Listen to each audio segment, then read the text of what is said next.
Бүгін ресейлік валюта тағы арзандады. Соңғы мәліметтер бойынша көрші елде доллардың құны 80 рубльге жуықтаған. Бұл 2014 жылдан бері орныққан ең төмен көрсеткіш. Сарапшылар Ресей ақшасының әлсіреуін әлемдік нарықтағы мұнай бағасының арзандауымен байланыстырып отыр. Қазір Мәскеудегі ақша айырбастау пункттері долларды 79,27 рубльден сатып жатыр. Ал еуроның құны 86 рубльден асып кеткен. Естеріңізге сала кетейік, бұған дейін Bloomberg агенттігі рубльді жылдам әлсіреп бара жатқан валюталардың тізіміне қосқан болатын. Ал әлемнің өзге өңірлеріндегі жағдайдың қандай екеніне тілшіміз Меруерт Айтқазықызы шолу жасаған болатын. Ендеше назарларыңызға ұсынамын.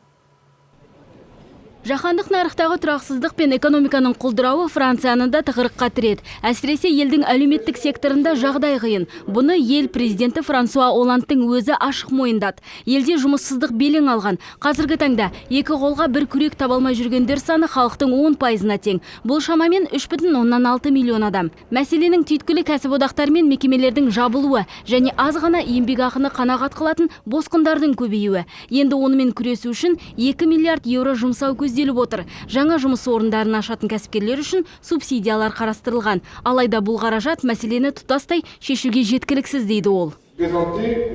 Қазіргі таңда біз үшін қауіпсіздіктен маңыздырақ мәселе бар. Бұл жұмыссыздық. Қоғамымыз тап болған проблемамен күресу үшін халықтың біліміне назар қойып, біліктілікті арттыруға да көңіл бөлу керек. Осыған 2 миллиард евро жұмсайтын боламыз.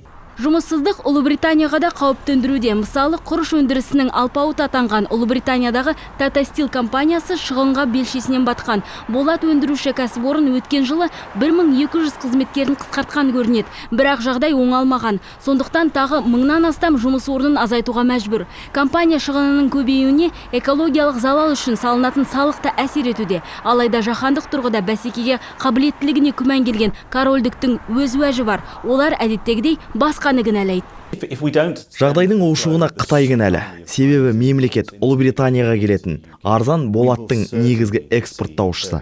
Егер жағдай өзгермесе, жұмысшыларды қысқарту доғарыла қоймас.